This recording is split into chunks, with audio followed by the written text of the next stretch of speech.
Hello and good evening everyone. Good evening, good evening everyone. क्या audio video सब कुछ clear है?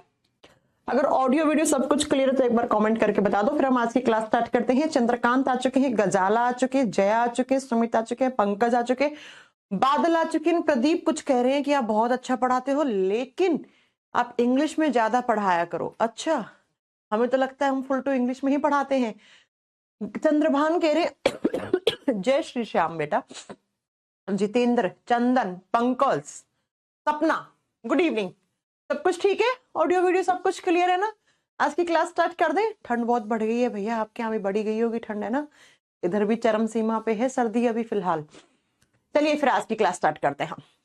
हम लास्ट क्लास में क्या पढ़ रहे थे? अच्छा, सबसे पहले तो आप सभी को मेरी तरफ से तुलसी विवाह की बहुत सारी ढेर सारी शुभकामनाएं। आप जानते हैं कि 25 दिसंबर को तुलसी जी का विवाह के फंक्शन को हम लोग बहुत ही अच्छे से अपने हिंदू समाज में बहुत बढ़िया से मनाते हैं। और इसके साथ साथ मैरी क्रिसमस, आप सभी को क्रिसमस की भी बहुत सारी ढेर सारी शुभकामनाएं। आइए, वीडियो क्लियर नहीं आ रहा जितेंद्र? यार वीडियो एकदम क्लियर आ रहा, काहे को इतना बोल रहे हो? चलो आओ स्टार्ट करें अपने आज की क्लास। लास्ट क्लास में हम क्या पढ़ रहे थे? हम ह्यूमन हार्ट पढ़ रहे थे, मनुष्य के हृदय के बारे में पढ़ रहे थे। हार्ट को कभी भी हिंदी में दिल मत बोलना, मैंने आपको बताई है ना ये बात। दिल नाम का शब्द साइंस में एग्जिस्ट ही नहीं करता है। ये जो दिल विल हम बोलते हैं ना, ये सिर्फ मूवीज और इन सब में बोली हुई बातें हैं। ये सारी चीजें हमें यूज नहीं करनी है। हार्ट को हिंदी में हृदय कहते हैं। दिल शब्द कुछ होता ही नहीं है बच्चा, ये बस मूवी में और टीवी में देख लेते हैं तो हम दिल विल की बातें करने लग जाते हैं। चलो, हम हार्ट में कितनी सारी बातें पढ़ चुके थे, पहले तो रिवाइज करें, क्योंकि पिछला रिवीजन नहीं करोगे तो आज की और कल की क्लास समझ में नहीं आएगी। और अगर आज की नहीं समझ में आई तो कल की तो बिल्कुल ही नहीं आने वाली है। अभी आगे ना कुछ क्लासेस ना एक दूसरे से लिंक्ड हैं, तो अगर कोई ऐसा बच्चा है जो पिछली क्लास नहीं देखा है तो वो आज की क्लास बिल्कुल छोड़ दे, क्योंकि उसे समझ आनी ही नहीं है। राइट? तो बच्चा अब जरा ध्यान से सुनो मेरी बात को, कि मैंने कहा हार्ट क्या होता है, कहाँ होता है, उसका वजन कितना होता है, उसकी लोकेशन क्या होती है। इसके बाद मैंने पढ़ा था हमारे हार्ट में कितने चैम्बर्स होते हैं, कौन से चैम्बर बड़े होते हैं, कौन से छोटे होते हैं, किसके चैम्बर में कितने, किसके हार्ट में कितने चैम्बर होते हैं। उसके बाद हमने पढ़ा था बच्चा हमारे हार्ट में 4 वॉल्व होते हैं, पढ़ी थी ना ये बात? तो थोड़ा सा आइए हम रिवाइज करते हैं पीछे वाला। मैंने पढ़ाया था कि ह्यूमन हार्ट 4 चैम्बर में इस तरीके से डिवाइडेड रहता है। हाँ जी मैम, आपने बिल्कुल ये बात पढ़ाई थी। अब फटाक से बता दो, 2 अपर चैम्बर्स के नाम क्या होते हैं और लोअर चैम्बर के नाम क्या होते हैं? कौन बच्चा बताएगा? इसको क्या लिखूं मैं? इसको राइट ऑरिकल लिख दूं? हाँ जी मैम। अब मैं हिंदी नहीं लिखने वाली हूं, हिंदी इसका बता दिया है मैंने, क्योंकि हिंदी मीडियम वाले बच्चों को इंग्लिश शब्द ये याद रखने हैं साथ में। और इसको क्या बोलते हैं? इसको राइट वेंट्रिकल बोलते हैं। इसको हमने लेफ्ट ऑरिकल बोला था और इसको हमने लेफ्ट वेंट्रिकल बोला था। इतनी क्लास हमने लास्ट क्लास में पढ़ ली थी। उसके बाद मैंने आपको पढ़ाया था कि यहाँ पे कितने वाल्व होते हैं? 3, इसलिए हम इसको क्या बोलते हैं? ट्राइकस्पिड वाल्व, त्रिपर्दी कपाट, 3 पर्दों वाला। और इधर कौन सा? इधर बाइकस्पिड वाल्व, द्विपर्दी कपाट, 2 पर्दों वाला कपाट। और यहाँ पे कौन सा होता है? एक आधे चांद के जैसा कपाट। और इसको क्या नाम दिया था हमने इसको नाम दिया था सेमी लूनार वॉल्व, SLV। अभी मैं सिर्फ शॉर्ट फॉर्म लिखूंगी क्योंकि फुल फॉर्म लिखने में 5 मिनट लग जाएगा, और आपको मैं लिखवा चुकी हूँ फुल फॉर्म, बार बार नहीं पढ़ाऊंगी। हिंदी में भी नाम लिखवा दी, लेकिन हिंदी मीडियम वाले बच्चों को इंग्लिश याद करनी पड़ेगी यहाँ पे, क्योंकि इंग्लिश ही आ जाता है। कभी कभी लिखेगा राइट ओरिकल, फिर कहोगे मैम ओरिकल तो हिंदी हमने इंग्लिश पढ़ाई नहीं, तो पढ़ना पड़ेगा आपको यहाँ पे। और यहाँ पे जो वाल्व होता है उसको हम क्या बोलते हैं? इसको हम ऑटिक वॉल्व बोलते हैं। इतनी क्लास मैं लास्ट क्लास तक आप सभी स्टूडेंट्स को बहुत अच्छे से पढ़ा चुकी हूं। अब इससे आगे हम पढ़ने वाले हैं।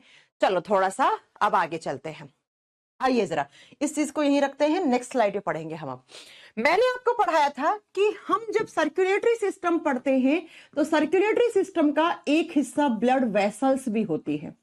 पढ़ाई थी ना मैंने कहा था सर्कुलेटरी सिस्टम में हमें 4 मेजर पार्ट पढ़ने हैं। एक तो ब्लड हमने पढ़ लिया। हार्ट पढ़ा नहीं है, लेकिन हार्ट के अंदर ही अब हमें ब्लड वेसल्स पढ़नी है। तो आप लिखोगे ब्लड वेसल्स, जिसको हिंदी में हम बोलते हैं रक्त वाहिकाएं। रक्त वाहिकाएं बच्चों नाम से क्लियर है, हमारे बॉडी में इस तरीके से, अच्छा आप सबको याद है ना, मैंने पढ़ाया था हमारा सर्कुलेटरी सिस्टम कैसा होता है। मैंने बताया था हमारा सर्कुलेटरी सिस्टम किस टाइप का होता है, क्लोज्ड होता है। क्लोज्ड का मतलब बताया था बंद होता है। अब बंद का मतलब यहां पे क्या बताया था, मैंने कहा था हमारे बॉडी में खून इस तरीके से पतली पतली पाइप्स होती हैं, पतली पतली नलियां होती हैं, इनके अंदर खून जो है ना वो घूमता रहता है, पैक होके घूमता है। इस तरीके से आपका ब्लड इन पतली पतली डक्ट में, पतली पतली नलियों के अंदर इस तरीके से पैक होके घूम रहा है बच्चा, बंद होके घूम रहा है ना। जैसे आपको हाथ और पांव पे दिखती है, ये रही ये रही ये रही ये रही, है ना बच्चा। तो ऐसे सर्कुलेटरी सिस्टम को हम क्लोज्ड सर्कुलेटरी सिस्टम, ऐसे परिसंचरण तंत्र को हम बंद परिसंचरण तंत्र कहते हैं। और ये जो नलियां है ना, इनको हम आम भाषा में डक्ट, नली कह देते हैं। और बच्चा थोड़ा सा साइंस की लैंग्वेज में पढ़ोगे तो इन्हीं को हम ब्लड वेसल्स कहते हैं। वो वेसल्स, वो डक्ट, वो नलियां जो ब्लड को हमारे बॉडी में ट्रांसफर करती हैं। अब कैसे कैसे करती हैं वो ध्यान से सुनना बच्चा। ये नलियां ना हमारे सारे के सारे बॉडी से खून को हार्ट के पास लाती भी है, ऐसे हार्ट के पास ले आई और हार्ट से वापस भी लेके जाती है इस तरीके से। यानी कि मैम हमारी बॉडी में इस तरीके से पतली पतली नलियों का जाल होता है, एक जंजाल होता है, नेटवर्क होता है, जिनको हम ब्लड वेसल्स या रक्त वाहिकाएं कहते हैं। ठीक है, और ये रक्त वाहिकाएं क्या करती हैं, खून का वाहन करती हैं, ब्लड को ट्रांसफर करती हैं। अब कहां पे ट्रांसफर करती हैं, तो ये सारा आपका हाथ पैर गला नाक ब्रेन लीवर पैनक्रियास सबसे खून कहां जाता है, आपके हार्ट के पास। और मैंने पढ़ाया था heart is a pumping organ, heart क्या करता है, खून को पंप करता है। तो सारा खून पंप होने के लिए किसके पास आता है, हार्ट के पास। किसके थ्रू आता है, अगर ब्रेन अपना खून भेजेगा तो ब्रेन किसके थ्रू, इन पतली पतली नलियों के थ्रू। तो सारा खून इन नलियों से होता हुआ हार्ट के पास आया और फिर हार्ट से वापस ऑर्गन्स के बीच में जाता है पंप होके। तो पंप होने के लिए आया और पंप होकर वापस गया। तो बच्चा जिन नलियों के थ्रू आता है और जाता है उसी को हम ब्लड वेसल्स, उन्हीं को हम रक्त वाहिकाएं कहते हैं, जो आपके हाथ पांव पे आपको इस तरीके से दिख रही होती है। पॉइंट क्लियर हो गया। इन पतली पतली नलियों को ही हम क्या बोलते हैं, डक्ट्स या ब्लड वेसल्स कहते हैं। बच्चों बात करते हैं ये ब्लड वेसल्स कितने टाइप की होती हैं, तो हमारे बॉडी में 3 टाइप की ब्लड वेसल्स होती हैं। नंबर 1 पे आती है आर्टरी, सिंगल लिखोगे तो आर्टरी हो जाएगा, बहुत सारी लिखोगे तो आर्टरीज हो जाएगा। हिंदी में धमनी और धमनियां बोलते हैं। दूसरी आती है बच्चा वेन, जिसको शिरा बोलते हैं हम, ज्यादा लिखोगे तो वेन्स हो जाएगा। ठीक है, और 3 नंबर पे आती है, उनको बोलते हैं कैपिलरी, ज्यादा लिखोगे तो कैपिलरीज हो जाएंगी। हिंदी में बोलते हैं केशिका। हिंदी मीडियम वाले बच्चों बिल्कुल कंफ्यूज मत होना, सेल को हिंदी में कोशिका कहते हैं। हाँ बच्चा मैं केमिस्ट्री स्टार्ट कर दूंगी कल या परसों परसों परसों से आपके बैच में मैं केमिस्ट्री भी स्टार्ट कर दूंगी।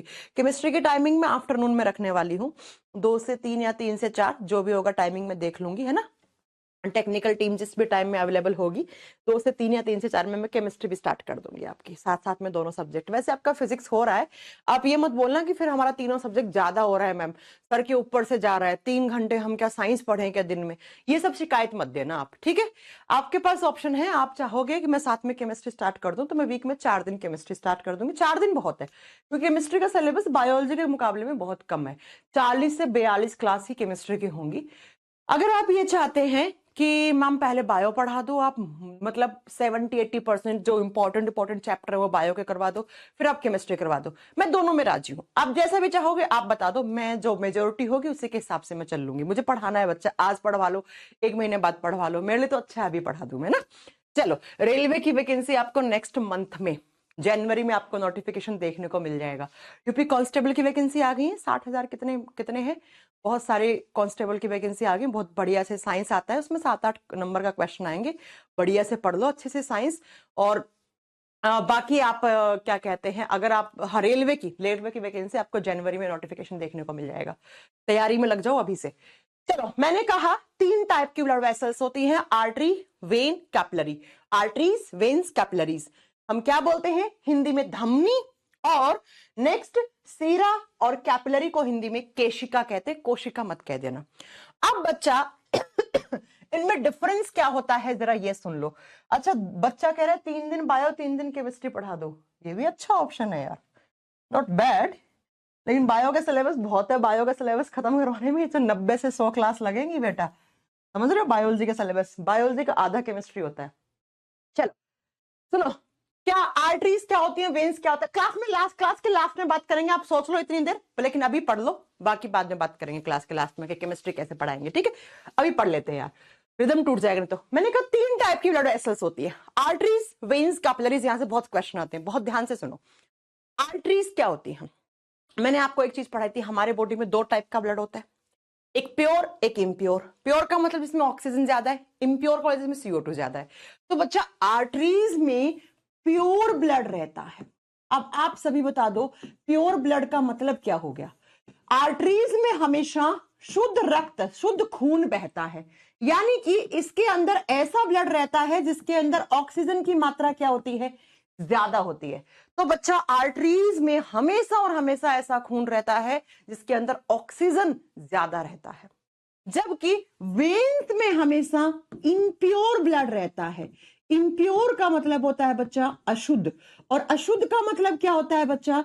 ऐसा खून जिसके अंदर ऑक्सीजन कम है जबकि CO2 ज्यादा है, यानी कि जो आपकी वेन्स होंगी उनमें CO2 वाला ब्लड रहेगा, ठीक है?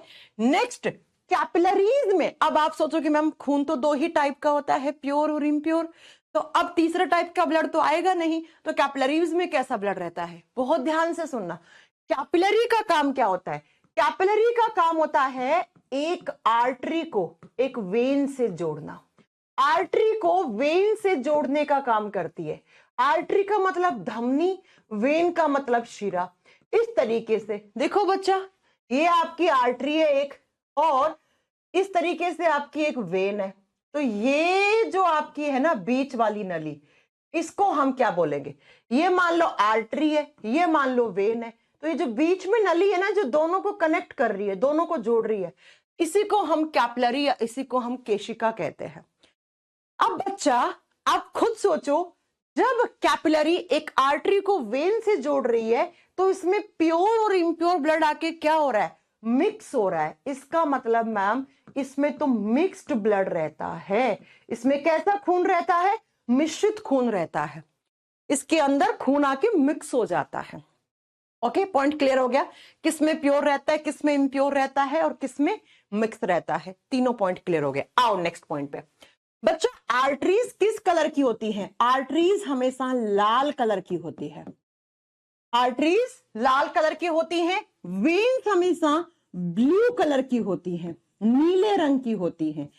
अब आप कहोगे मैम कैपिलरीज में कैसा कलर होता है?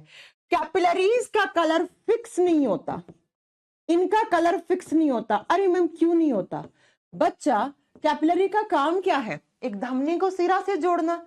अगर धमनी से ज्यादा खून आ गया तो ये कैसा रिफ्लेक्शन करने लग जाएगी? लाल कलर का। अगर वेन से ज्यादा खून आ गया तो कैसा? नीले कलर की दिखने लग जाएगी, या दोनों का मिक्स दिखने लग जाएगा। तो बेसिकली इसका जो कलर होता है ना ये फिक्स नहीं होता है बच्चा, जबकि इन दोनों का फिक्स होता है। ठीक है बच्चा? अब मेरा पॉइंट, नेक्स्ट पॉइंट ध्यान से सुनना। आप कहोगे मैम ये हाथ और पांव पे हमें दिखती है ना, ये ब्लू कलर की होती है बच्चा। आपको हल्की सी ग्रीन दिख रही होंगी, लेकिन ये ग्रीन हमारे स्किन के अंदर जो पिगमेंट होता है उसकी वजह से दिख रही है आपको। एक्चुअली अगर आप स्किन हटा दोगे तो इनका कलर ब्लू कलर का होता है। अरे आपको याद होगा मैंने कहा था, जब जहां पे CO2 ज्यादा हो जाता है, ऑक्सीजन कम हो जाता है, वहां पर कलर कैसा आता है? नीला। इसीलिए मैंने कहा था डेड बॉडी कैसी हो जाती है मरने के बाद? शरीर नीले रंग का। क्यों? क्योंकि उसमें ऑक्सीजन का लेवल खत्म और वो धीरे धीरे नीली होने पड़ जाती है, क्योंकि उसके अंदर CO2 ज्यादा हो जाता है। तो बच्चा ये आपके हाथ और पांव पे दिखती है ना, ये वेन्स होती है, ये सिराएं होती है। अब आप कहोगे मैम आर्टरीज कहां होती है? आर्टरीज आपके मांस के अंदर की तरफ होती हैं, तो आर्टरीज आपको दिखती नहीं है। आर्टरीज नहीं दिख रही हैं, ये आपको हाथ पे यहाँ और पांव पे जो दिख रही होती है ना वो वेन्स होती हैं, वो सिराएं होती हैं। इनका एक्चुअल कलर ब्लू होता है। मैं आपको बता दूं, ये हमारे स्किन त्वचा के कलर की वजह से ये हमें हल्का सा ग्रीन सा रिफ्लेक्शन देती हैं, लेकिन ये ग्रीन नहीं होती है, ये ब्लू ही होती है, डार्क ब्लू होती है। ओके बच्चा, समझ में आ गया मेरी बात कि आर्टरीज किस कलर की होंगी, वेन्स किस कलर की होंगी और कैपिलरीज किस कलर की होंगी। अब नेक्स्ट पॉइंट सुनो। नेक्स्ट पॉइंट आप पूछोगे मैम आर्टरीज और वेन्स क्या बहुत सारी होती हैं? मैं कहूंगी यस, बहुत सारी।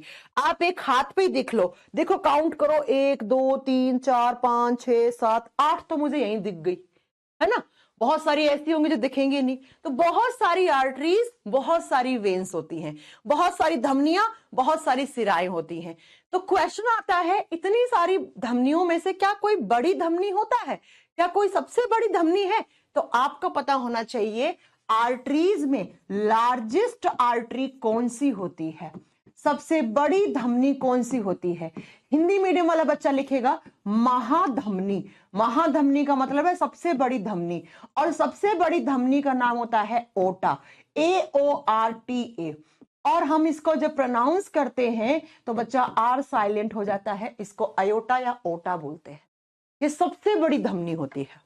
अब आपका एग्जामिनर यही नहीं रुकेगा, एग्जामिनर आपसे क्या पूछेगा, ये अयोटा हार्ट के किस चैम्बर से कनेक्टेड होती है।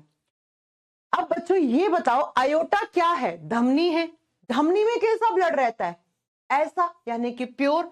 और मैंने आपको लास्ट क्लास में पढ़ाया था, हमारे हार्ट की किस डायरेक्शन में प्योर रहता है? हमेशा लेफ्ट वाली में। यहां पे भी प्योर, यहां पे भी प्योर, जबकि राइट में कैसा रहता है? इम्प्योर। तो बच्चों इतनी बात तो आपको समझ में आ गई कि ये जो महाधमनी है जिसको आपने अयोटा बोला है, वो लेफ्ट डायरेक्शन से कनेक्टेड होगी। और मैं आपको बता दूं, ये यहां से इस चैम्बर से ऐसे कनेक्टेड होती है। ये कौन सा चैम्बर है? ये लेफ्ट वेंट्रिकल है। तो लास्ट वाली स्लाइड में ये लिख देना, ये किस चैम्बर से कनेक्टेड होती है? It is connected by left ventricle. ये बाएं नीले से जुड़ी हुई होती है। एक एक चीज इंपॉर्टेंट है, वरना कल तक की, परसों तक की क्लास समझ में नहीं आएगी। मैंने कहा सबसे बड़ी धमनी अयोटा हमारे हार्ट से निकलती है, बिल्कुल निकलती है। किस डायरेक्शन से? लेफ्ट वाली में। और लेफ्ट के किस चैम्बर से? तो नीचे वाले से। नीचे को हम लेफ्ट वेंट्रिकल यानी कि बायां निले बोलते हैं। ठीक है, इसे आ जाओ, वेन्स में सबसे बड़ी वेन कौन सी है जिसको हम कहेंगे लार्जेस्ट वेन, और हिंदी में कहेंगे महाशिरा, यानी कि सबसे बड़ी वेन कौन सी होती है? और सबसे बड़ी वेन का नाम होता है vena cava. Vena cava same नाम हिंदी में है, आपको वेना कावा ही लिखना है। अब बच्चों वेना कावा ना दो होती है, अयोटा एक ही होता है। जबकि आप बताओगे बच्चा, आप बताओगे वेना कावा कितनी होती हैं? दो होती हैं। कौन कौन सी? एक लिख दो, सुपीरियर वेना कावा। नंबर 1 पे लिख दो सुपीरियर वेना कावा। हिंदी में क्या बोलते हैं? हिंदी में बोलते हैं उच्चतम वेना कावा। और दूसरी तरफ लिख दो inferior vena cava. Superior and inferior vena cava, दो वेना कावा होती है। हिंदी में बोलेंगे निम्नतम, नीचे वाली निम्नतम वेना कावा। दो वेना कावा है। अब क्वेश्चन आएगा, वेना कावा हार्ट के किस चैम्बर से कनेक्टेड होती है? ये बताओ, वेना कावा किसका टाइप है? वेन का टाइप है। वेन में कैसा ब्लड रहता है? इम्प्योर। और हार्ट के कौन सी डायरेक्शन में हमेशा इम्प्योर ब्लड रहता है? राइट में रहता है। तो या तो यहां से कनेक्टेड होगी या यहां से। तो मैं आपको बता दूं, आपकी दोनों की दोनों वेना कावा इस चैम्बर से ऐसे कनेक्टेड होती है, ऐसे। ये दोनों वेना कावा, ये कौन सा चैम्बर है? ये राइट ओरिकल है। तो क्या मैं इस स्लाइड में लिख दूं कि ये दोनों ही कौन से चैम्बर से? राइट ओरिकल से, दाएं आलिंद से जुड़ी हुई होती है। यस मैम, आप कह दो। पढ़ाया है गौरव है प्रोडक्शन, बिल्कुल पढ़ाया, आप अच्छे से देखना क्लास को। ओके, सबसे बड़ी आर्टरी का नाम हार्ट के किस चैम्बर से निकलती है, सबसे बड़ी वेन का नाम हार्ट के कौन से चैम्बर से निकलती है। अब आप बोलोगे मैम कैपिलरी में कौन सा बड़ा, कैपिलरी में कोई बड़ा छोटा नहीं होता, इसलिए आपको नहीं याद रखनी। चलिए अगले पॉइंट पे चलते हैं, नेक्स्ट पॉइंट पे। बच्चों मैंने कहा आर्टरीज में हमेशा प्योर ब्लड रहता है, लेकिन एक आर्टरी ऐसी है आपके बॉडी में जिसके अंदर इम्प्योर ब्लड रहता है और उसको हम अपवाद मानते हैं। वो कौन सी आर्टरी है जिसमें हमेशा और हमेशा इम्प्योर ब्लड रहता है? एक आर्टरी को छोड़ दो, उस आर्टरी का नाम है बच्चा पल्मनरी आर्टरी। उसका नाम है पल्मनरी आर्टरी, और हिंदी मीडियम वाले बच्चे लिखेंगे फुफ्फुसीय धमनी। आपको मैं बता दूं, पल्मनो शब्द का मतलब होता है लंग्स, फेफड़ा, और फेफड़े को हिंदी में हम फुफ्फुस या फेफड़ा कहते हैं। पल्मनो शब्द का मतलब ही हमेशा लंग्स होता है। अगर आपने कभी देखा होगा तो लिखा हुआ होगा हॉस्पिटल के बाहर पल्मोनोलॉजी हॉस्पिटल। क्या समझ में आई मेरी बात? मैंने कहा इस आर्टरी को छोड़ के बाकी सब आर्टरीज में प्योर ब्लड रहता है। इसका मतलब मैम इस आर्टरी में कैसा ब्लड होगा? इसका मतलब इस आर्टरी में इम्प्योर होगा। इम्प्योर का मतलब क्या होता है? जिसमें CO2 ज्यादा है, ऑक्सीजन कम है। समझ में आया? क्वेश्चन कैसे आएगा? In which artery always flow impure blood, कौन सी धमनी में हमेशा इम्प्योर ब्लड रहता है? तो आपको वहां पे बताना है फेफड़े की धमनी या पल्मोनरी आर्टरी। अब बच्चों एग्जाम में क्वेश्चन आता है ये पल्मोनरी आर्टरी हमारे हार्ट के किस चैम्बर से निकलती है? आप बताओ कि इसमें कैसा ब्लड है? इम्प्योर। और हमारे हार्ट के किस डायरेक्शन में इम्प्योर रहता है? राइट में। तो बच्चों ये पल्मोनरी आर्टरी इस चैम्बर से निकलती है। ये कौन सा चैम्बर है? ये राइट वेंट्रिकल है। ये एग्जाम के क्वेश्चन है, सारे एग्जाम में आते हैं। तो आपको लिख देना है ये पल्मोनरी आर्टरी जो है ये हमारे हार्ट के किस चैम्बर से कनेक्टेड होती है? It is connected by right ventricle, RV, right ventricle, दाएं निले से कनेक्टेड होती है। ठीक है, मैं एक बार फिर से रिपीट कर दूंगी तो कंफ्यूजन किसी को भी नहीं होना चाहिए, किसी भी टाइप का। मैंने कहा वेन्स में हमेशा इम्प्योर ब्लड रहता है, अशुद्ध रक्त बहता है, लेकिन एक ऐसी वेन है जो इसका एक्सेप्शन बनती है। एक्सेप्शन का मतलब होता है अपवाद, और अपवाद का मतलब है जो इस लाइन के अपोजिट काम करे, जो इस लाइन को फॉलो ना करे। वो कौन सी वेन है जिसके अंदर हमेशा इम्प्योर ब्लड रहता है? तो बच्चा उस वेन को बोलते हैं हम पल्मोनरी वेन। वो वेन जिसमें हमेशा प्योर ब्लड रहता है। इसके अलावा जितनी भी आपके बॉडी में वेन है उन सब में हमेशा बच्चों इम्प्योर रहेगा, जबकि इसमें कैसा है? इसमें प्योर है। प्योर का मतलब इसमें शुद्ध रुधिर है। इसके अलावा जितनी भी सारी हैं उन सब में हमेशा CO2 वाला रहता है। अब ये बताओ इसमें कैसा ब्लड फ्लो हो रहा है? प्योर।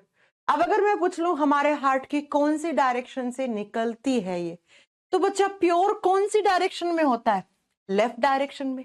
तो लेफ्ट के इस चैम्बर से, ये कौन सा चैम्बर है? लेफ्ट ओरिकल, बाया आलिंद, तो ये इससे निकलती है। इसका मतलब मैम हम इस स्लाइड में लिख सकते हैं कि it is connected by left Oracle, ये बाय आलिंद से जुड़ी होती है। जी हां, जी हां। मैं एक बार फिर से रिपीट कर रही हूं क्योंकि थोड़ा सा कंफ्यूजन हो सकता है, जिस बच्चे ने कभी नहीं पढ़ा होगा उन चीजों में, लेकिन मुझे कंफ्यूजन नहीं करना है, फिर थोड़ा आगे चलेंगे। मैंने कहा हमारे बॉडी में 3 टाइप की ब्लड वेसल्स होती हैं, आर्टरीज, वेन्स, कैपिलरीज।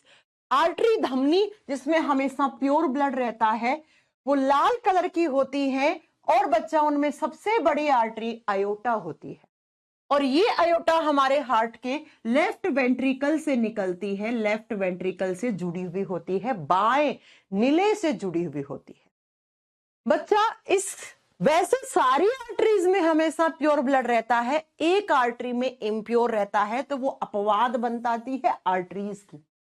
और वो कौन सी आर्टरी है? उसको हम पल्मोनरी आर्टरी कहते हैं।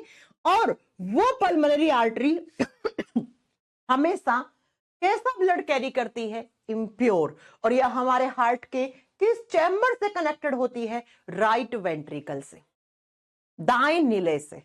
ठीक है, मैंने कहा वेन्स में हमेशा इम्प्योर रहता है, ये नीले कलर की होती है। सबसे बड़ी वेन वेना कावा होती है, लेकिन वेना कावा दो होती है, वो भी समझ में आ जाएगा आज क्यों होती है दो। एक होती है सुपीरियर वेना कावा, जिसको उच्चतम वेना कावा कहते हैं, जो ऊपर होती है। बोलते ना मैं तेरे से सुपीरियर हूं, तू मेरे से इंफीरियर है। सुपीरियर का मतलब मैं तेरे से ऊंचा हूं, है ना। इंफीरियर का मतलब तू मेरे से नीचे है। तो बच्चा सुपीरियर वेना कावा का मतलब होता है जो ऊपर है, और इंफीरियर वेना कावा का जो नीचे है। ये दो वेना कावा होती है, ये सबसे बड़ी होती है, और ये हमारे हार्ट के राइट ओरिकल से जुड़ी हुई होती है दोनों। अब बच्चों वैसे आपकी वेन्स में हमेशा इम्प्योर ब्लड रहता है, लेकिन एक ऐसी भी वेन है जो हमेशा प्योर ब्लड को कैरी करती है, वो हमारे हार्ट के लेफ्ट ओरिकल से कनेक्टेड होती है, बाएं आलिन से जुड़ी हुई होती है। कैपिलरीज पूरे बॉडी में होती हैं। कैपिलरीज को अभी छोड़ दो, बाद में समझेंगे, अभी नहीं समझना है। अभी इन दो पे ही बात करनी है हमें। इतनी बात समझ में आ गई? चलो अब इसी चीज को हम हार्ट में बना के कनेक्ट करने वाले हैं। ठीक है, आप लोग बोलते जाना, मैं लिखती जाती हूं। अब आप लोग बताओगे, मैं नहीं बताऊंगी कि कहां पे कौन सी होती है, बार बार थोड़ी ना बताऊंगी बच्चा। चलो फटाक से बोलो कि कौन सा चैम्बर, किस चैम्बर को क्या नाम दूं। इसको क्या नाम दूं? राइट ओरिकल दे दूं, दाया आलिंद। इसको क्या बोलूं? दाया नीले। इसको क्या बोलूं? लेफ्ट ओरिकल, बाया आलिंद। और इसको लेफ्ट वेंट्रिकल। हाँ जी मैम बोल दो, बिल्कुल सही है, क्लियर है। चलो अब आइए जरा नेक्स्ट सुनो। यहां पे कितने वाल्व? 3। क्या बोलूं? T for tricuspid. यहां पे कितने वाल्व? B for bicuspid. अच्छा ये वाली लाइन थोड़ी इधर होगी लेफ्ट में, थोड़ी इसको इधर खिसकाओ, ज्यादा ही हो गया, ऐसे कर लो। ठीक है, हाँ जी। यहां पे कौन सा वॉल्व था? यहां पे आयोटिक वॉल्व था, और यहां पे सेमिलुनार वॉल्व, अर्धचंद्र कपाट। समझ में आ रही है? चलो, हार्ट के इस डायरेक्शन में कैसा ब्लड था? प्योर। प्योर का मतलब ऑक्सीजन वाला। इस डायरेक्शन में कौन सा? इम्प्योर। इम्प्योर का मतलब CO2 वाला। आओ जरा, मैंने कहा हमारे हार्ट में कहां से सबसे बड़ी आर्टरी निकलती है? सबसे बड़ी आर्टरी यहां से निकलती है, ऐसे। और इस आर्टरी का नाम क्या है? इसको क्या नाम दे दूं? ओटा या अयोटा दे दूं बच्चा? हिंदी में क्या बोलेंगे? महाधमनी। It is largest artery. कहां निकलती है, कहां लेके जाती है, अभी भूल जाओ इस चीज। ठीक है, मैंने कहा हमारे हार्ट के इस चैम्बर से कौन सी आर्टरी निकलती है जो हमेशा इम्प्योर ब्लड कैरी करती है?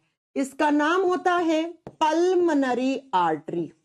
होता है ना बच्चा, पल्मनरी आर्टरी। चूंकि राइट डायरेक्शन से निकल रही है तो इसमें इम्प्योर ब्लड रहेगा। आप खुद देख लो, ये इम्प्योर लेके जा रही होगी। फुफ्फुस, ये धमनी हो गया। चलो नेक्स्ट सुनो। सबसे बड़ी वेन कितनी होती है? 2। ऊपर वाली को क्या बोलूं? Superior vena cava. नीचे वाली को क्या बोलूं? Inferior vena cava. तो ये कौन सी है? ये है SVC। SVC का मतलब है सुपीरियर वेना कावा। ये कौन सी है? Inferior vena cava. उच्चतम वेना कावा, निम्नतम वेना कावा, दोनों वेना कावा है। किस चैम्बर से? राइट ओरिकल से। और इस चैम्बर से एक ऐसी वेन जुड़ी हुई होती है जिस वेन में हमेशा और हमेशा प्योर ब्लड रहता है, प्योर। तो इसको हम क्या बोलेंगे? इसको हम पल्मनरी वेन बोलेंगे, फुफ्फुसीय सीरा बोलेंगे। क्यों प्यारे बच्चों, समझ में आ गई इतनी बात? इतनी बात समझ में आ गई ना, अब आगे की ऐसे चुटकियों में समझ में आएगी आपको, चुटकियों में। ये सारे क्वेश्चन है एग्जाम के, 16 क्वेश्चन है इस स्लाइड से, खुद बना सकते हो आप। ये क्वेश्चन, ये क्वेश्चन, ये क्वेश्चन, ये सारे क्वेश्चन। और ऐसे आते भी एग्जाम में, कोई अलग थोड़ी आते एग्जाम में। समझ में आ गई ब्लड वेसल्स? बात समझ में आ गई? अभी ये ब्लड वेसल्स पीछे नहीं छोड़ेंगे, बहुत चलेंगे, आजकल की क्लास में दोनों चलेंगे। हाँ जी, ये दोनों वेना कावा अलग अलग क्यों है? बादल जी का क्वेश्चन है, अभी बताएंगे बादल जी। पहले बताओ, इतनी बात समझ में आ गई? जी मैम समझ में आ गई। अब मेरे प्यारे बच्चों, मैं अगर आपसे ये पूछूं कि हमारे हार्ट का काम क्या है, आप लोग मैम हार्ट ब्लड को पंप करता है, सब बोल दोगे मुझे पता है। मैं आपसे सामने से पूछ लूं पंपिंग का मतलब क्या है, आप में से 2 बच्चे भी जवाब नहीं दे पाएंगे। What is the exact meaning of pumping? क्यों करता है हार्ट पंप? अगर हार्ट इस तरीके से पंप कर रहा है, हाँ जी मैम कर रहा है, जिस दिन उसने करना छोड़ दिया आप मर जाओगे। पंपिंग का मतलब क्या होता है ये आपको बिल्कुल भी नहीं पता है, वो मैं अभी बताने वाली हूं। बच्चों, आपके बॉडी ऑर्गन्स हैं, हाँ जी मैम हमारे शरीर के अंग हैं। बॉडी ऑर्गन्स का मतलब है शरीर के अंग। आपका ब्रेन है, आपका लीवर है, 2 गुर्दे हैं, 2 फेफड़े हैं, सारे ऑर्गन्स हैं। सारे ऑर्गन्स काम कर रहे हैं भगवान की दया से। हाँ जी मैम, भगवान की दया से इसलिए काम कर रहे हैं क्योंकि आपके बॉडी में एनर्जी है। बिना एनर्जी के कोई ऑर्गन काम करेगा नहीं ना। अब ये बताओ, ऑर्गन्स को काम करने के लिए एनर्जी चाहिए, एनर्जी कैसे बनती है आपके बॉडी में? आप सब जानते हो हमारे ऑर्गन्स के पास ग्लूकोज होता है और उस ग्लूकोज को ऑक्सीजन तोड़ता है तो कार्बन डाइऑक्साइड प्लस पानी प्लस बहुत सारा एटीपी यानी एनर्जी निकलता है। जब जब ऑर्गन्स के पास एनर्जी बन रहा है तब तब कार्बन डाइऑक्साइड भी तो बन रहा है ना। और मैं आपको बता दूं, कार्बन डाइऑक्साइड की जरूरत इस ऑर्गन को नहीं है। इसको छोड़ो, हमारे किसी ऑर्गन को CO2 की जरूरत नहीं है। फिर ये CO2 बाहर कैसे निकलता है? एक लंबी सी सांस छोड़ो, जब ये सांस छोड़ी ना, इसमें आपका CO2 बाहर चला गया सारा का सारा CO2। अब ये CO2 कहां से बाहर आ रहा है? आपके फेफड़ों से बाहर आ रहा है। अब मैम आपने तो कहा हमारे शरीर के हर एक ऑर्गन में CO2 है, तो ये सारा CO2 फेफड़ों के पास कैसे पहुंचा? वो पहुंचाया आपके हार्ट ने। समझ रहे हो मेरी बात? तो ये ऑक्सीजन ऑर्गन्स के पास कौन पहुंचाता है? आप बोलोगे हार्ट ही ब्लड को पंप करके ये पहुंचाता है ऑक्सीजन। और फिर ये CO2 पूरा का पूरा CO2 खून में घुल के हार्ट के पास आता है और हार्ट फेफड़ों को देता है और फेफड़ा जैसे ही सांस छोड़ोगे उसमें CO2 बाहर चला जाएगा। तो अब जरा समझने की कोशिश करना मेरे साथ, अगले 15 मिनट कोई भी कमेंट मत करना, सिर्फ सुनना। मान लो यहां पे कोई भी एक बॉडी ऑर्गन है, एक का पढ़ लो, सब ऐसे ही करते हैं। इसके पास CO2 ज्यादा है और CO2 बाहर कौन करता है? फेफड़ा करता है। याद रखना, लंग्स करते हैं आपके, दोनों फेफड़े करते हैं। अब ये CO2 किस में घुल जाती है? ब्लड में। अब जानते हैं बच्चा, CO2 ऑक्सीजन ब्लड में घुलता है, ये बात बहुत बार बता चुकी हूं, कोई नई चीज नहीं है। अब CO2 वाले ब्लड को आप कहते क्या हो? प्योर या इम्प्योर? बोलो, इम्प्योर कहते हो ना? हाँ जी मैम इम्प्योर कहते हैं। कार्बन डाइऑक्साइड वाले खून को हम इम्प्योर कहते हैं, अशुद्ध कहते हैं। और ये बताओ जरा, इम्प्योर ब्लड को किस टाइप की ब्लड वेसल्स कैरी करती हैं? तो आप क्या बताओगे बच्चा? वेन्स। इसका मतलब हमारे बॉडी में इस तरीके से बहुत सारी वेन्स हैं। हाँ जी बच्चा, बहुत सारी सिराएं हैं, बहुत सारी वेन्स। वो हमारे ऑर्गन से क्या ला रही हैं? इम्प्योर ब्लड ला रही है। एक वेन आ रही होगी ब्रेन से, एक आ रही होगी लीवर से, एक किडनी से, फेफड़ों से, सबसे आ रही होंगी। सबके पास CO2 बन रहा है भैया, सबको CO2 नहीं चाहिए, किसी ऑर्गन को CO2 नहीं चाहिए। CO2 बाहर कौन करता है? फेफड़ा करता है ना।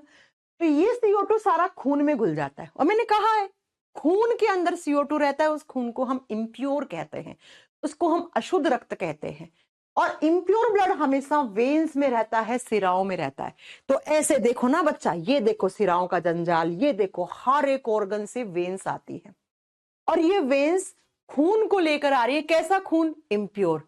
और ये इम्प्योर ब्लड इस तरीके से आ रहा है इन वेन्स के थ्रू, और ये वेन्स लाके छोड़ देती है इस इम्प्योर ब्लड को सबसे बड़ी वेन में। अब बताओ सबसे बड़ी वेन का नाम क्या था? Vena cava. कितनी होती हैं? 2। बादल ने कहा मैम 2 क्यों होती हैं? बादल सुनो बेटा, ये जो ऊपर वाली वेना कावा होती है ना, ये हमारे चेस्ट के अपर पार्ट से ब्लड को रिसीव करती है, और ये जो नीचे वाली होती है ना, ये छाती के निचले हिस्सों से। कितना बड़ा शरीर है, अगर एक ही होती तो प्रेशर पड़ जाता, खून का फट जाती है। तो बांट रखा है, अगर छाती के ऊपरी हिस्से से, ब्रेन से, कान से, नाक से, इनसे आया तो यहां जाएगा। छाती के निचले हिस्से से आ रहा है, टांगों से आ रहा है, तो कहां जाएगा? यहां। तो बादल इसीलिए दो होती है, समझ गए बादल? तो इस तरीके से पूरे बॉडी ऑर्गन से, शरीर के विभिन्न अंगों से इम्प्योर ब्लड आया। किसके थ्रू? वेन्स के थ्रू। कहां पे आया? हार्ट के पास। तो मैम आप ये कहना चाह रही हैं, जब बॉडी ऑर्गन से खून हार्ट के पास आता है तो हमेशा इम्प्योर आता है? मैं यही कहना चाह रही हूं। ये इम्प्योर ब्लड सबसे बड़ी वेन्स में गया। सबसे बड़ी veins superior vena cava, inferior vena cava. और इन दोनों वेन से ब्लड कहां चला गया? आपके हार्ट की इस चैम्बर में। ये हार्ट का कौन सा चैम्बर है? राइट ओरिकल, दायां आलिंद। तो इस तरीके से ये दायां आलिंद खून से भर जाएगा बच्चा। ऐसे भर गया, खून से भर गया। भर गया, पॉलीथीन को भर देते हो आप खून से, है ना? जैसे 1 किलो की पॉलीथीन है तो 1 किलो की खून, थोड़ा पानी डाल दिया आपने, ठीक वैसे ही आपके इस चैम्बर में खून आ गया। अब जैसे ही चैम्बर खून से भर जाता है तो ये ट्राइकस्पिड वाल्व, मैंने कहा था वाल्व का मतलब था कपाट, दरवाजा। कोई आया तो खुल गया, कोई नहीं आया तो बेचारा बंद पड़ा है। ठीक ऐसे ही खून आया तो ये तीनों की तीनों वाल्व की ओपनिंग हो जाती है। ऐसे इनके ऊपर हल्की सी मेम्ब्रेन होती है, मेम्ब्रेन ऐसे। जैसे ही मेम्ब्रेन ऐसे, यहां का सारा खून यहां आ जाएगा ऐसे, अपवर्ड टू डाउनवर्ड, ऊपर से नीचे की तरफ आ गया सारा खून। अब जैसे ही खून इस चैम्बर में आया है, कौन सा चैम्बर है? Right ventricle. राइट वेंट्रिकल भर गया, दायां निले भर गया। जितनी इसकी क्षमता है उतना ही तो खून लेगा ना, ज्यादा लेगा तो फट नहीं जाएगा। ये भर गया, भर गया तो ये वाल्व यहां से बंद हो जाएंगे। बंद हो जाएंगे तो इसका खून ऊपर ही पड़ा रहेगा, नीचे नहीं आएगा। जितनी इसके अंदर क्षमता थी उतना बेचारे ने ले लिया। ये वॉल्व ऐसे खुलते, ऐसे बंद हो गए, बंद हो गए वॉल्व। अब खून कहां है? राइट वेंट्रिकल में। राइट वेंट्रिकल में जैसे ही यहां तक खून आएगा, ये कौन सा वॉल्व था? आधे चांद के जैसा, सेमीलुनार वॉल्व, अर्धचंद्र का पार्ट। और इस वॉल्व से एक ऐसी आर्टरी जुड़ी हुई होती है जो आर्टरी हमेशा और हमेशा इम्प्योर ब्लड लेके जाती है, जिसका नाम होता है पल्मोनरी आर्टरी। सारा खून इस आर्टरी में गया। और थोड़ी देर पहले मैंने पढ़ाया, पल्मनो शब्द का मतलब क्या होता है बच्चों? बता दो जरा। पल्मनो शब्द का मतलब होता है लंग्स, फेफड़ा। इसका मतलब मैम, ये जो आर्टरी है इसमें ऐसे खून आया आया आया आया, किसके पास गया? फेफड़ों के पास। ऐसे फेफड़ों का काम ही होता है, फेफड़ों का एक ही काम है और बेचारे एक ही कर रहे हैं। क्या? इस खून में से CO2 को बाहर कर देना। कैसे? जब सांस छोड़ा तो CO2 बाहर गया। छोड़ो एक बार सभी लोग, फेफड़ों ने अपना सारा इस तरीके से CO2 बाहर छुड़वा दिया। अब सांस लो। सांस लेते हैं तो एयर लेते हैं, और एयर में से फेफड़ों के खून में कौन? ऑक्सीजन घुल जाता है। तो इस फेफड़े ने CO2 को बाहर करवा दिया। हाँ जी मैम, बाहर करवा दिया, बिल्कुल करवा दिया। अब फेफड़े के पास जो खून आया था CO2 लेके, उतने ही खून में फेफड़ा क्या डाल देता है? फेफड़ा डाल देता है बच्चा ऑक्सीजन। और ये ऑक्सीजन वाला खून कहां पे? पल्मोनरी वेन में जाता है। मैंने पढ़ाया था, पल्मनो शब्द का मतलब फेफड़ा होता है। तो ये ऐसी वेन है जो एक तरफ फेफड़े से और एक तरफ लेफ्ट ओरिकल से जुड़ी हुई होती है। तो ये सारा खून इस पल्मोनरी वेन में जाएगा। और पल्मोनरी वेन किस चैम्बर से जुड़ी हुई है? लेफ्ट ओरिकल से। ये खून लाके लेफ्ट ओरिकल में डाल देगी। लेफ्ट ओरिकल में खून आ गया भैया, भर गया, भर गया। अब क्या होगा? ये दो कपाट थे, दो दरवाजे थे, बाइकस्पिड वॉल्व था। ऐसे था, खून आया, ऐसे हो गया। सारा खून लेफ्ट ओरिकल से होता हुआ लेफ्ट वेंट्रिकल में चला गया। लेफ्ट वेंट्रिकल भर गया, इस तरीके से भर गया। ये बिल्कुल सच्चाई पढ़ा रही हूं, ऐसा ही होता है आपके बॉडी में, ठीक है? लेफ्ट वेंट्रिकल भर गया, बायां नीले भर गया। भरने के बाद ये बाइकस्पिड बंद हो जाएगा। क्लोजिंग हो जाएगी, इसकी क्लोज हो जाएगा, बंद। तो अब क्या होगा, लेफ्ट वेंट्रिकल में एक वॉल्व पढ़ाया था, ये वॉल्व आयोटिक वॉल्व था, वो वॉल्व जो आयोटा से जुड़ा हुआ होता है उसको हम आयोटिक वॉल्व कहते हैं। और इसी आयोटिक वॉल्व से सबसे बड़ी धमनी निकलती है जिसको हम आयोटा कहते हैं, जिसको ओटा कहते हैं। सारा खून आयोटा में आ गया, ये आयोटा ऐसे आपकी लेफ्ट डायरेक्शन से निकलती है। अब ये आयोटा क्या है, लार्जेस्ट आर्टरी, सबसे बड़ी धमनी। अब इसी आयोटा से आगे चलकर इस तरीके से छोटी छोटी आर्टरीज, ऐसे बहुत सारी आर्टरीज लगी हुई होती है बच्चा, अनगिनत, काउंट ही नहीं कर पाओगे आप। ये बड़ी है, ये छोटी है, फर्क इतना ही है, लेकिन है तो आर्टरी ना। तो इसने इन सबके अंदर खून डाल दिया ऐसे, जो खून यहां से प्योर आया था, और ये सारा खून छोटी छोटी आर्टरी से होता हुआ आपके बॉडी में उन्हीं ऑर्गन्स के पास वापस पहुंच जाता है। अब ये खून चूंकि लेफ्ट डायरेक्शन से आया है, आर्टरीज लेके आई हैं, तो ये खून कैसा है, ये प्योर है। इसका मतलब ये ऑक्सीजन है, ऑक्सीजन जाएगा, ग्लूकोज को तोड़ेगा, फिर CO2 बनेगा, फिर CO2 वाला खून इस तरीके से आएगा, ऐसे जाएगा, फिर ऑक्सीजन वाला खून जाएगा, ऐसे जाएगा, ऐसे जाएगा, और इस तरीके से आपके हार्ट के अंदर खून आता भी है और हार्ट से जाता भी है। मैं एक बार फिर से रिपीट कर रही हूं, यहां से बहुत सारे क्वेश्चंस बनेंगे, अगर ये नहीं समझ में आएगा, blood pressure, heart beat, heart sound, कुछ समझ में नहीं आएगा। मैं फिर से सुना रही हूं, ध्यान से सुनना। इसके बाद नहीं बताऊंगी, इसके बाद हम कल नोट डाउन करवाएंगे आपको इसका फ्लो चार्ट बनवा के, लेकिन कल आप बोलोगे, मैं बोर्ड पे लिखूंगी। आज मेरे बोलने का टाइम है। मैंने कहा हमारे शरीर के विभिन्न अंगों से इम्प्योर ब्लड हमारे हार्ट के पास आता है। इम्प्योर का मतलब ये होता है ऐसा खून जिसके अंदर कार्बन डाइऑक्साइड का कॉन्सेंट्रेशन ज्यादा हो। CO2 को बाहर करता है फेफड़ा। और मैंने कहा था पंपिंग का मतलब क्या होता है, पंपिंग का मतलब ये है जो मैम ने पढ़ाया पिछले आधे घंटे। सारा का सारा इम्प्योर ब्लड वेन्स में रहता है, और वेन्स ऐसे आके सारा इम्प्योर ब्लड दो सबसे बड़ी वेन में छोड़ देती है। सबसे बड़ी वेन का नाम होता है वेना कावा। दो होती है वेना कावा, ऊपर वाले को सुपीरियर वेना कावा, नीचे वाले को इंफीरियर वेना कावा। हिंदी में उच्चतम महाशिरा, निम्नतम महाशिरा। ये हमारे शरीर के ऊपर वाले भागों से खून को रिसीव करती है, ये नीचे वाले भागों से, इसीलिए ये ऊपर है, ये नीचे, और दो है। ठीक है बच्चा, सारा खून इन दो वेन से होता हुआ राइट ओरिकल में, दाएं आलिंद में आ गया। हाँ मैम आ गया। अब दाएं आलिंद की जितनी क्षमता है उतना खून यहां पे रहेगा।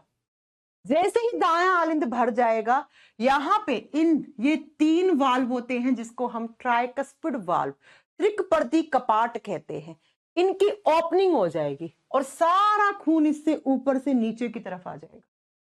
नीचे वाले चैम्बर को राइट वेंट्रिकल बोलते हैं, दायां निलय बोलते हैं। दायां निलय खून से भरेगा, ये वाल्व बंद हो जाएंगे। और दाएं निलय जैसे ही भरेगा तो दाएं निलय में एक वाल्व होता है आधे चांद के जैसा, जिसको अर्धचंद्र कपाट कहते हैं, आधे चांद के जैसा कपाट। इससे एक ऐसी आर्टरी निकलती है जिस आर्टरी में हमेशा इम्प्योर ब्लड रहता है। उस आर्टरी का नाम मैम ने पढ़ाया है पल्मोनरी आर्टरी, फुफ्फुसीय धमनी। इस आर्टरी का काम होता है पल्मनों के पास खून लेके जाना। पल्मनो शब्द का मतलब होता है लंग्स। तो ये यहां से ऐसे निकलती है और फेफड़े के पास जाती है। कैसा ब्लड, इम्प्योर। इम्प्योर का मतलब CO2 वाला। क्योंकि ये राइट डायरेक्शन से आ रही है और राइट डायरेक्शन में हार्ट के हमेशा इम्प्योर ब्लड रहता है, तो ये सारा इम्प्योर ब्लड कहां ले आई, फेफड़ों के पास। फेफड़ों ने इस इम्प्योर ब्लड में से CO2 को बाहर कर दिया। अब आप कहोगे मैम कैसे करा, तो भाई जब लंग्स पढ़ाऊंगी तब पढ़ाऊंगी ना वो तो। और जितना खून आया उस खून के अंदर फेफड़े क्या करते हैं, ऑक्सीजन को इन कर देते हैं, अंदर कर देते हैं। जितने खून में ऑक्सीजन डाला उतना ही खून फेफड़ा पल्मोनरी वेन में फेंक देता है। पल्मोनरी वेन का मतलब होता है फुफ्फुसीय शिरा। इकलौती ऐसी शिरा है जिसके अंदर हमेशा प्योर ब्लड रहता है, और इसका एक किनारा पल्मनों से जुड़ा हुआ है, इसलिए इसका नाम पल्मोनरी है। पल्मनों का मतलब होता है लंग्स। तो यहां से सारा खून होता हुआ लेफ्ट ओरिकल में आया। लेफ्ट ओरिकल का मतलब होता है बायां निलय। बायां निलय खून से भर जाएगा बच्चा, खून से भर गया, ये वाल्व खुल जाएगा। कौन सा वाल्व? बायकस्पिड वाल्व, द्विकपर्दी कपाट। सारा खून ऊपर से नीचे आ जाएगा। ऊपर से नीचे का मतलब लेफ्ट वेंट्रिकल में आ जाएगा, बाएं नीले में आ जाएगा। बाएं नीले जैसे ही भरेगा, बायकस्पिड वाल्व क्लोज, बंद। बस भैया इतना ही, खत्म, इतना ही आना चाहिए। और सारा खून लेफ्ट वेंट्रिकल में आ गया, बाएं नीले में आ गया। बाएं नीले से एक वॉल्व होता है, अयोटिक वॉल जिसको बोलते हैं। इसका नाम ही अयोटा से जुड़ा हुआ है, इसलिए इसका नाम अयोटिक कपाट पड़ गया। अयोटा में सारा खून आ गया। अयोटा लेफ्ट डायरेक्शन से निकलती है, इसीलिए आपका बीपी हमेशा लेफ्ट हैंड से चेक करते हैं। सुन लेना ये बात, कल की क्लास में बहुत काम आएगी। देखा है ना, डॉक्टर के पास ब्लड का प्रेशर चेक करवाने जाते हो, डॉक्टर बोलता है लाओ लेफ्ट हैंड दो, है ना। तो बच्चा, ये अयोटा सबसे बड़ी धमनी है, तो ये सबसे बड़ी है तो छोटी जुड़ी हुई होंगी इससे, तो इसने छोटी छोटी धमनियों में खून डाल दिया। कैसा? प्योर। चूंकि ये लेफ्ट डायरेक्शन से निकल रही है तो प्योर ही निकलेगा भैया। ये छोटी छोटी आर्टरीज में डालती है, और छोटी छोटी आर्टरीज हमारे बॉडी के हर एक हिस्से में प्योर ब्लड को फेंकने का काम करती है। ये है आपके हार्ट में खून आया, हार्ट से गया। अब मैंने इसको आना जाना बोल दिया, और साइंस में इसी को बोलते हैं ब्लड सर्कुलेशन ऑफ हार्ट। मैंने क्या पढ़ाया आपको बातों ही बातों में पता है? मैंने पढ़ाया है blood circulation of heart. Hindi में लिखोगे हृदय का रक्त परिसंचरण, ब्लड सर्कुलेशन ऑफ हार्ट। और याद करो, मैंने बताया था सबसे पहले ये कौन से साइंटिस्ट ने बताया था? विलियम हार्वे जी ने। आप तो मेरे से पढ़ रहे होंगे सबसे पहले, लेकिन ये पूरी दुनिया को विलियम हार्वे ने बताया था, इसीलिए हम विलियम हार्वे जी को फादर ऑफ सर्कुलेटरी सिस्टम कहते हैं। परिसंचरण तंत्र के जनक माना है हमने, उनको इतनी बड़ी उपाधि दी है। इसको ब्लड सर्कुलेशन ऑफ हार्ट बोल दो, या कार्डियक सर्कुलेशन। मतलब कार्डियक शब्द का मतलब क्या होता है? हार्ट होता है ना, तो यहाँ पे कार्डियक शब्द भी यूज हो सकता है। इसको कार्डियक साइकिल बोल दो, हृदय चक्र बोल दो, कि हृदय इस तरीके से एक चक्र पूरा करता है। अब बताओ बच्चों, मैं सब बताऊंगी क्वेश्चन कैसे आएंगे, डोंट वरी। पहले मुझे ये बताओ, क्या ये चीज समझ में आई आपको? अब मुझे फटाक से कमेंट करके, हाँ जी अब कमेंट करो। मुझे पता है आपको आज याद हो गई, लेकिन कल आपको ये याद नहीं होगी, तो मुझे ये अच्छे से पता है इस बात का। तो मैं आपको कल इसका एक फ्लो चार्ट बनवाऊंगी, ऐसे ही नहीं छोड़ूंगी आपको। पहले बताओ, क्या इतनी क्लास आपको समझ में आई आज पढ़ाया जो? कोई भी डाउट हो कहीं से भी आप पूछ लेना।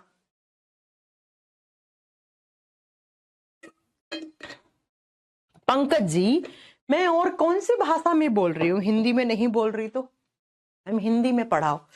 इससे ज्यादा हिंदी नहीं होती है साइंस की, मैं कैसे बता दूं आपको? कोई किताब उठा लो भारत देश की, इससे ज्यादा हिंदी नहीं होती है। समझ में आई मेरी बात? सोच रहे हो 300 ग्राम का हार्ट, और काम देखो।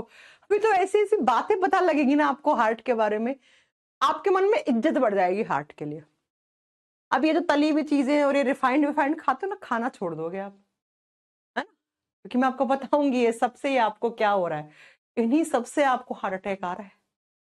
रिफाइंड तेल को आज ही बंद कर दो, घर में आपके घर में कोई खा रहा है तो। हार्ट अटैक का मेन कारण है रिफाइंड तेल। रिफाइंड तेल जानते हो ना, सोयाबीन रिफाइंड आता है, सरसों का तेल खाओ। बहुत सारी बातें बताऊंगी मैं, पहले ही बताओ इतनी बात समझ में आए। दीपिका कह रही है ma'am I want to meet you. आप सिलेक्शन लेके आओ, मिलो हमसे।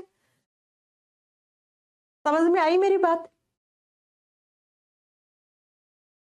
मैंने पढ़ाया है CO, carbon monoxide is the most soluble gas in human blood. पढ़ लेना आप RBC वाला चैप्टर, मेरे से पुरानी क्लास देख लेना, अच्छे से पढ़ाया है। समझ में आया? अब मैं कल आपको इसी का फ्लो चार्ट बनाऊंगी, इसी से जो क्वेश्चन बनते हैं वो सारे बताऊंगे कैसे क्वेश्चन बनते। फिर हम कल पढ़ेंगे ब्लड प्रेशर, BP। कल पढ़ाऊंगी BP होता क्या है, BP हाई कैसे हो जाता है, लो कैसे हो जाता है, कौन से इंस्ट्रूमेंट से। मेरे पास तो BP वाली मशीन भी पड़ी है, कल लाके चेक करेंगे, लाइव मेरा BP चेक करेंगे कल, है ना, कितना आता है। ओके चले। क्रिस्टल क्लियर आज की क्लास, कोई डाउट नहीं है, समझ में आ रहा है ना आप लोगों को पढ़ाया हुआ। अब आप लोग आज देखो, आज मैंने थोड़ी सी क्लास की टाइमिंग भी चेंज करी, कल आपकी क्लास वैसी टाइमिंग पे होगी, 6 से 7 में ही होगी। और कल तक सोच लेना कि आपको 3 दिन केमिस्ट्री पढ़ना है, 3 दिन बायोलॉजी पढ़ना है, या फिर आप चाहते हो कि केमिस्ट्री भी चल जाए बायोलॉजी भी चल रहा है, तो एक बार आप देख लेना, मुझे बता देना आज रात को सोच के। ऐसा ना हो तीनों सब्जेक्ट झेल ना पाओ, क्योंकि फिजिक्स भी आपका चल ही रहा होगा, है ना। तो वो आप पे है, आप लोग बता देना कैसा करना है। ओके जी, तो आज के लिए इतना बहुत है। कोई बात नहीं है, नहीं समझ में आया है, कल जरा फ्लो चार्ट बनवाऊंगी तो आपको समझाऊंगी फिर से एक बार। लेकिन आपका हार्ट बेचारा छोटा सा 300 ग्राम का हार्ट इतना बड़ा काम करता है। आज आपको समझ में आया होगा कि अगर मैम हार्ट फेल हो जाएगा तो क्या हो जाएगा, आप खुद सोच लो। अगर मैं आपसे पूछ लूं आपका हार्ट फेल हो जाए तो क्या हो जाएगा, तो भैया सिंपल सी बात है, ऑक्सीजन का सर्कुलेशन बंद हो जाएगा बॉडी में। और ऑक्सीजन के बिना क्या जिंदा रह पाओगे क्या? नहीं मैम। तो जिनको हार्ट अटैक पड़ता है वो बेहोश क्यों हो जाते हैं? क्योंकि उनके ब्रेन के पास ऑक्सीजन नहीं पहुंच पाती है। चलो, नहीं सोच लो आप सब लोग, कल मुझे बता देना कैसा करना है। पहले पूरी बायो पढ़नी है, फिर केमिस्ट्री पढ़नी है, या 3 दिन बायो 3 दिन केमिस्ट्री, या बायो के साथ केमिस्ट्री। मैं आप लोगों से, आप लोग जैसा बोलोगे, मेजोरिटी जैसी रहेगी मैं वैसा ही मान लूंगी। एक बच्चे की नहीं मानूंगी, जो क्लास में मेजोरिटी रहेगी वही कल मान के मैं परसों से स्टार्ट कर दूंगी।